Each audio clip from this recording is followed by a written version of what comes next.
Hi, we continue in Genesis 42 today as Jacob has sent his sons to Egypt to buy food so they survive. As you can see on the right side of the screen, on last video I went over some of these elements that hold this whole unit 42 to 50, or in the shorter section 42 to 45 together.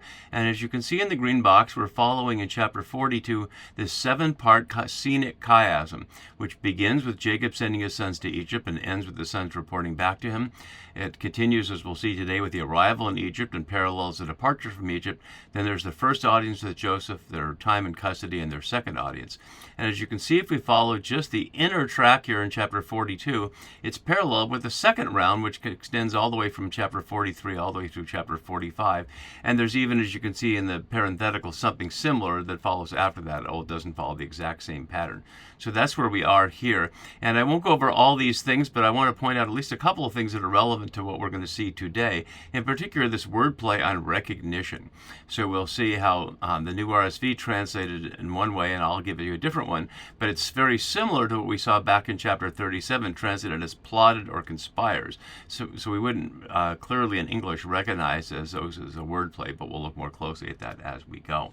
So looking at the chiasm that creates the chapter this way, if I zoom out, you can see the whole thing this way with the unit with Jacob in the beginning and Jacob in the end. And now here we are in this immediate section. So today we're going to look at this B part, which is just their arrival.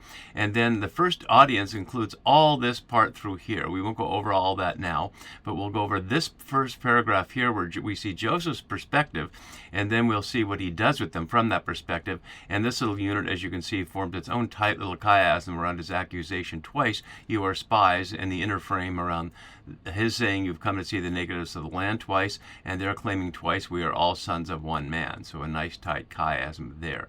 So we'll be looking at that in some detail as we go. So let's just jump right in. And as we do, let's note something about how the writer has set the scene. You'd make it sound like, other than this short little phrase in verse 5, the sons of Israel were among the other people who came to buy grain. Other than that, among the people, the rest of it for the next 4 chapters seems like it's just Joseph's brothers and Joseph, as if they're having a private gathering. But plainly, that's not what we're to envision. And as you can see from this imaginative setting for that there would be people from all over the area. And we don't know how wide it would spread, because the text tells us the famine had reached, or at least had become, or was in the land of Canaan. But as a number of scholars have pointed out, the environmental conditions that would affect a famine in Egypt around the Nile are not the same as what would happen in Canaan, which isn't as dependent upon one river system as obviously Egypt is on the Nile for thousands of years. So, as I was noting in the last video, Jacob had a choice. He didn't have to go to Egypt for food, and the fact that there's famine in Canaan doesn't suggest the same environmental factor, but the same socio-political factor, that the food supply is being managed by Egypt, and so whatever food they would have in the land where there presumably wasn't a local famine is being controlled from Egypt. So he could have simply taken his family, as they were as migratory nomads all along in the 3 generations they've been in the land of Canaan, and gone somewhere else, as his father and his grandfather did. But instead, they're settled now, and we saw them settled in chapter 34. It led to the rape of their sister Dinah and the destruction of all the people of Shechem by her brothers Levi and Simeon. Now we'll see it leads to a difficult situation, but at least not murder and death, although the threat of that will be in the air from the side of Joseph, and they will certainly fear it as we go. So we should picture them among this huge entourage of pilgrims. And the fact that Joseph will recognize them is amazing in itself. He certainly has no expectation that they're going to show up any moment. It's not like he's looking for them, although he could certainly imagine that given the Egyptian control of a Canaanite food supply, that somebody from their area would probably show up at some point. But presumably he's spending his days doing this laborious task of greeting visitors, and then deciding how much it will charge them for food. And let's think about how much food is involved. Presumably they're coming to buy grain to last a year, because we'll see in the next chapter, it doesn't say it's a year gone by, but it says the food ran out. So presumably it's for a season. And if we calculate, as a number of people have, that a pound of grain per person per day is a minimal amount for survival, not counting the fact that they have plenty of animal protein, after all, they're shepherds and have countless sheep as far as we know. But if we're just talking about food, it would take 1 pound a day a person. So that's, let's call it 400 pounds a year for round numbers. And if there's roughly 50 of them, that's 10 tons of grain. How many carts and how many bags do they need to carry 10 tons? If the biggest that we can imagine a bag being is perhaps 100 pounds, that's 20 bags per ton. That's 4,100 pound bags. How many carts would that take? So certainly a large entourage is involved in this, and they would be there with many other people coming from who knows where, from what distances, to be carrying that much food across the land. So that's the scene that we present here. And the narrator then switches from their perspective to Joseph's perspective. And before we do, notice the New RSV has them described here as the sons of Israel, in Hebrew, Bnei Yisrael. And this is perhaps the first time in Genesis, I'm not 100% sure of that, but it would make sense that it is, that we're hearing the term for what will later be translated as Israelites. So in any translation, New RSV or otherwise in English, when you see Israelites, it's almost always the Hebrew Bnei Yisrael, the sons of Israel, because the polity, the ethnic group, if you will, the nationhood, is understood as the descendants of one father, Jacob, Mr. Israel himself, who was given that name by the wrestling person we saw earlier in the book. But now they're literally the sons of Israel. So as my note from Sarna has below, the brothers come as a unit, as a nation in embryo. But as I add, not of course with Ephraim and Manasseh, Joseph's two half-Egyptian sons, who will later become part of the eponymous listing of tribal leaders. And the land in Canaan will certainly be designated with areas known as Ephraim and Manasseh. And Ephraim will in many ways become a synonym for Israel, because there is no Joseph tribe. They're simply the tribes of his two sons. And so it's an interesting element there.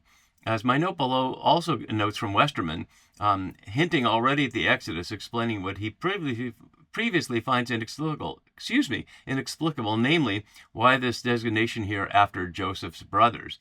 But as Wenham notes, the designation reminds of the relationship not only with Joseph, but with Jacob/Israel, which would become so important later in the story, as we'll see.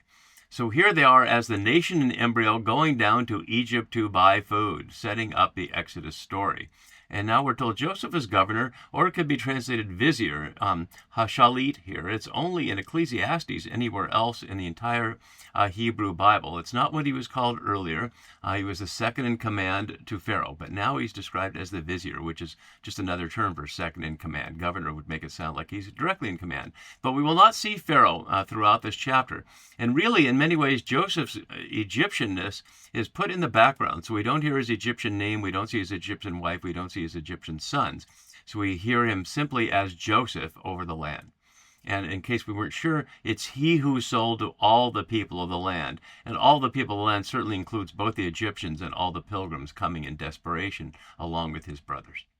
And so here they come. Joseph's brothers came and bowed themselves before them, literally with their noses to the ground. It's one of my pet peeves with the NRSV. The NRSV almost always covers over body parts that the Hebrew is so explicit about. At least it has faces here, but it's more supine than that. It's with their noses to the ground.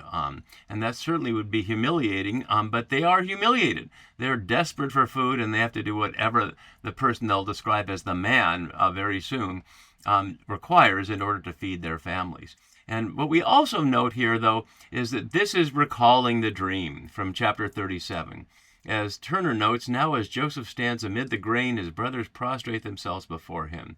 And as he continues here, noting, the bowing recalls Jacob's bowing before Esau at their reunion, who was also surrounded by power and in a position to seek vengeance from his brother. And Turner notes, quote, the contrast with Esau's treatment of Jacob makes Joseph's actions appear all the stranger. Because Esau certainly could have been mad at Jacob for tricking him, but he doesn't. He says all is well, and in fact, Jacob tries to give him back the blessing, and Esau refuses. So that's one of the many comparisons with previous stories that we'll see implicitly here. So they bow themselves, and now we have the key moment where knowledge being power, Joseph has knowledge that they don't have. Of course, they have knowledge he doesn't have. They know he's alive, and he will be under the impression that they think They believe he's dead. But do they know he's alive? They know he was alive. Whether they believe he's alive now or not, we'll have to find out. So when Joseph saw his brothers, and that's acknowledging, as we saw verse in 42, matching when Jacob learned there was grain in Egypt. So the father and the son both act on what they see. He recognized them using the root verb nakar. And Aviva Gottlieb Zornberg, who's so good at this kind of thing, notes this. The root nakar means, quote, to perceive by making strange. That is, to know by breaking up the smooth continuities of things and focusing on the singularity of the object, which is to say, amidst the sea of faces, he breaks up the seeming similarity of one face after another to suddenly recognize them. And we have to change the translation here, because the issue isn't he treated them like strangers, it's that he acted like a stranger to them. And that's what I've translated over here. He became like a stranger to them. So it's not like he's treating them like foreigners, that he's treating himself like someone who doesn't know them so that they don't recognize him. The note just has the Septuagint below, their version of it. So he treated them like strangers and spoke harshly to them. Quashoth, and we'll see it again in verse 30 in Genesis. It's only in these two places, 36 times in Hebrew Scripture.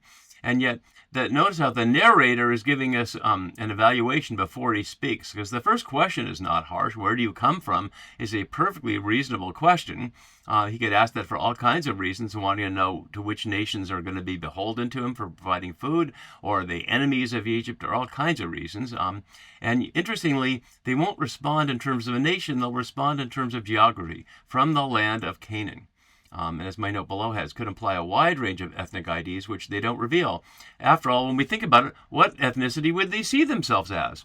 Because, as I was noting about the sons of Israel in verse 5, Israelite is not an ethnic identity, it's only them. There are no Israelites outside of them at all.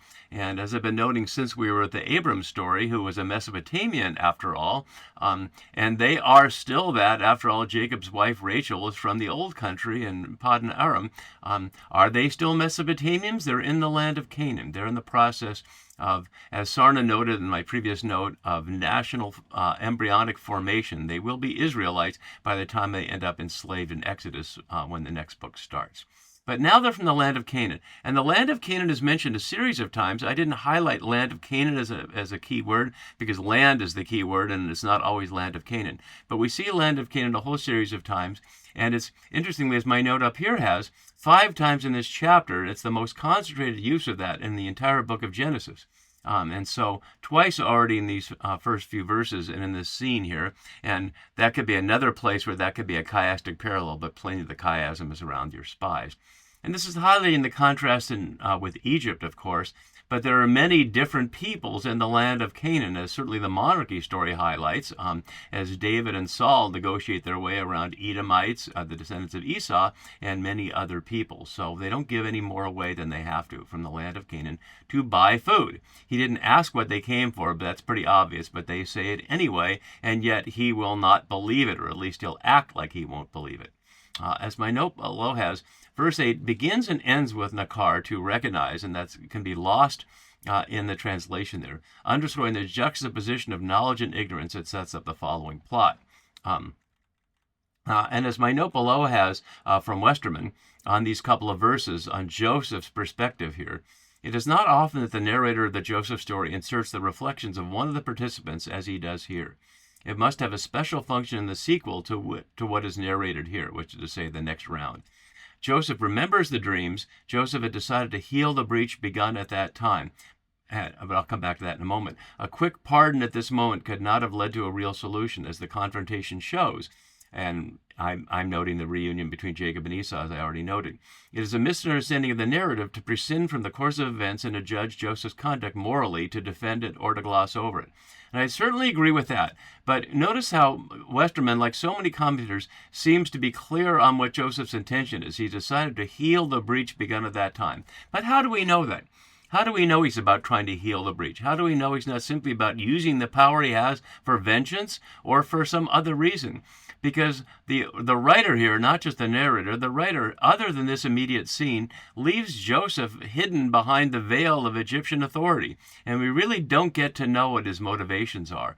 When it's all over, he will claim that he's just fulfilling God's will, and we can decide whether we believe him or not.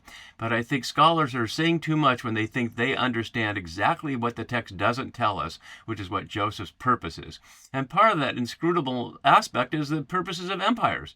They don't often reveal openly what their purposes are. And as someone who worked in the U.S. Senate as a staffer back in the 1980s, I can tell you for sure that what happens behind the scenes where people talk honestly is very different than what you see on TV or on the internet when they present the story for official consumption. So Joseph, playing his cards close to his vest, knowing that information is power, is not going to say out loud any more than he has to. So we know from the narrator, Joseph recognized his brothers, but they did not recognize him. And of course, he only knows that by the fact that they don't recognize him. When they do recognize him, it'll be a startling moment indeed. But not only that, once he recognizes, he remembered the dreams that he had dreamed. And we don't know exactly how long it's been, but it's been several years. We know that Joseph was 30 years old when his family comes, and he left when he was 17. So 13 years total. We don't know how many of that's been, but we'll discover 2 years into the famine. So 2 years that he's been out of the dungeon and working for Pharaoh after the Potiphar situation. So it's been several years since he's seen them before and had the dreams. So as my note below has, suggesting 2 stages in Joseph's reflection. His immediate reflection of the brothers leads to his memory of the dream, which leads to the plan he executes. And as Aviva Gottlieb Zornberg notes again, note how he does not apparently remember their treatment of him, which the dreams initiated. And then my note below has the mostly chiastic form, but I presented more fully chiastically this way. So he remembered the dreams. And note Zakar, the wordplay between Zakar and Nakar to recognize, only previously in the Joseph story regarding the cupbearer, remembering Joseph as we saw there, and previously only in the flood story, and then at the end of the Sodom story, and then in chapter 30, all God's memory of salvation of important characters. Thus, from analogy with God's memory and the link between Joseph and God suggests that despite appearances, Joseph's harsh behavior is for his brother's salvation. But that's only an inference. We don't know that for sure. As Alter notes, despite the rare narrative note of a character's remembrance of the past, there is no causal connection given between this memory and the accusation of espionage. Readers are left to fill in the motivational gap, which is the point I was just making. So he remembered the dreams that he had dreamed, a rare occasion when the NORSV uses the noun and the verb form of dreamed. I had to translate it that way back in chapter 37, but they provided for us here. So given that he recognized them and given he's remembering his dreams, he said to them, "You are spies. You have come to see the nakedness of the land." And as Westermann notes, the accusation is well-founded and makes sense inasmuch as the northeast border was particularly vulnerable to incursions and was guarded and in part fortified. As Sarna notes, it's the way of Horus, the military highway from Canaan that led through Gaza to El Arish. And as I noted last time on the Google Maps attempted to see how long it would take, Google Maps made us go all the way around because you cannot travel through Gaza at this time the way they could then, as sad as that is. So as my note below continues, for a first-time reader, this comes as a real shock. His family is in great need, and he is going not only to play a trick on them, but make a serious accusation against them, from a power position able to punish them for the offense. It also ironically recalls one of their original reasons for hating him. He spies at him and reports back to the father, as we saw back in chapter 37, that he made a bad report. And at the time, we looked at the ambiguity of whether the report is bad in the sense he's saying bad things about them, or it's bad in the sense it's not true. Because that's certainly what he's making here is an accusation that's reasonable, as Westermann notes, but not true. They are not coming to spy on the land, as the Israelites sent spies in the book of Joshua to spy precisely on the land as advanced people to know whether it was safe to get in there or not, and whether they could farm there or whether there was something they could take. But that's not why they've come to Egypt. He says, "You have come to see the nakedness of the land."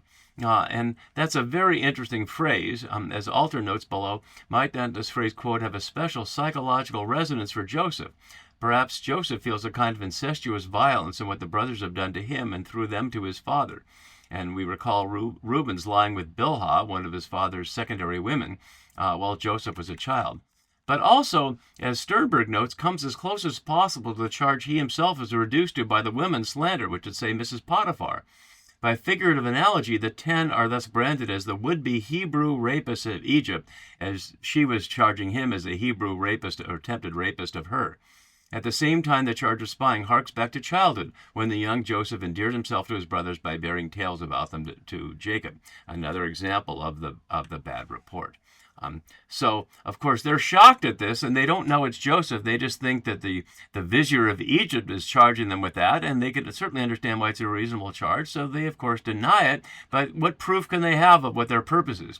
They said, "No, my lord," and treating him as my lord, Adonai, only here and a couple other times on this chapter. We'll see it 13 times in chapter 44 as the writer switches key words as the story unfolds.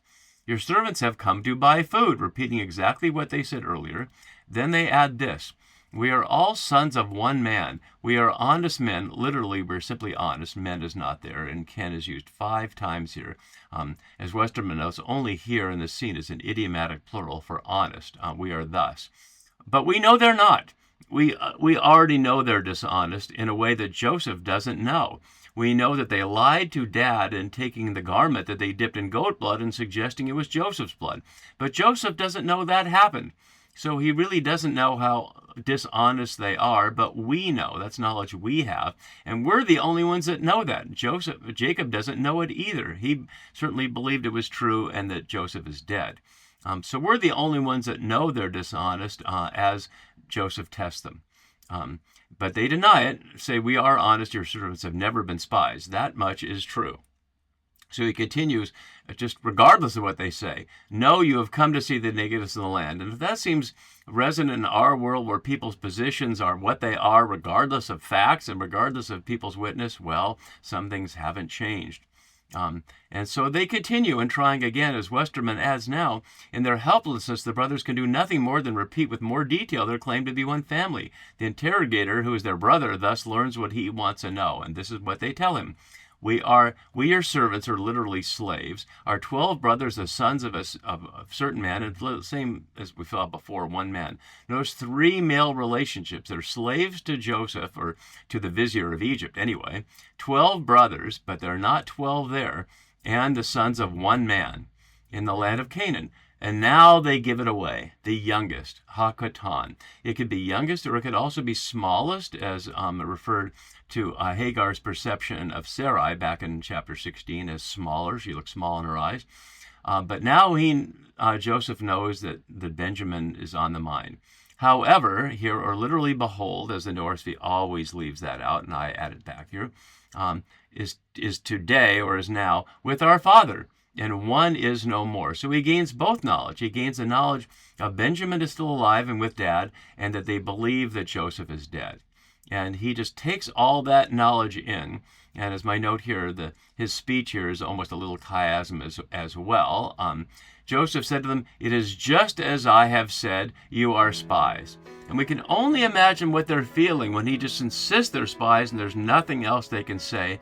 But he won't ask them to say anything. He'll provide a test, and we'll see what the test is next time. See you then for that.